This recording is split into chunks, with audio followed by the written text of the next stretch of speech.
വിവാദങ്ങൾക്കിടെ പുതിയ പാർട്ടി പ്രഖ്യാപന സാധ്യത തള്ളാതെയായിരുന്നു കഴിഞ്ഞ ദിവസം പി.വി. അൻവറിന്റെ വാർത്താ സമ്മേളനം. നിലമ്പൂരിൽ പൊതുസമ്മേളനം വിളിക്കുമെന്നും അന്ന് അടുത്ത നീക്കം ജനങ്ങളെ അറിയിക്കുമെന്നും അൻവർ പറഞ്ഞിരുന്നു.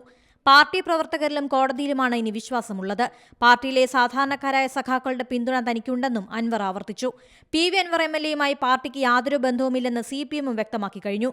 പാർലമെന്ററി പാർട്ടി അംഗത്വം സ്വയം ഉപേക്ഷിച്ചതിനാൽ തന്നെ പി.വി. അൻവറുമായുള്ള എല്ലാ ബന്ധവും പാർട്ടി ഉപേക്ഷിച്ചിരിക്കുകയാണ്. നിലവിൽ പാർട്ടി അംഗമല്ലാത്തതിനാൽ തന്നെ മറ്റൊന്നും ഇതിൽ ആവശ്യവുമില്ല.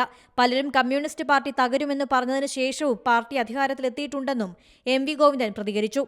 അതേസമയം മുഖ്യമന്ത്രി പിണറായി വിജയനെതിരെ രംഗത്തെത്തിയ പി.വി. അൻവറിന്റെ നീക്കങ്ങൾ CPM സംസ്ഥാന നേതൃത്വം കൃത്യമായി നിരീക്ഷിക്കുന്നുണ്ട്. കേന്ദ്ര കമ്മിറ്റിയിൽ സംസ്ഥാന നേതൃത്വം വിവാദം വിശദീകരിക്കും. മുസ്ലിം സമുദായത്തെ ഒന്നടങ്കം പാർട്ടിക്കെതിരെ തിരിക്കാൻ അൻവറിന്റെ നീക്കം കാരണമായേക്കുമെന്നാണ് CPM വിലയിരുത്തൽ.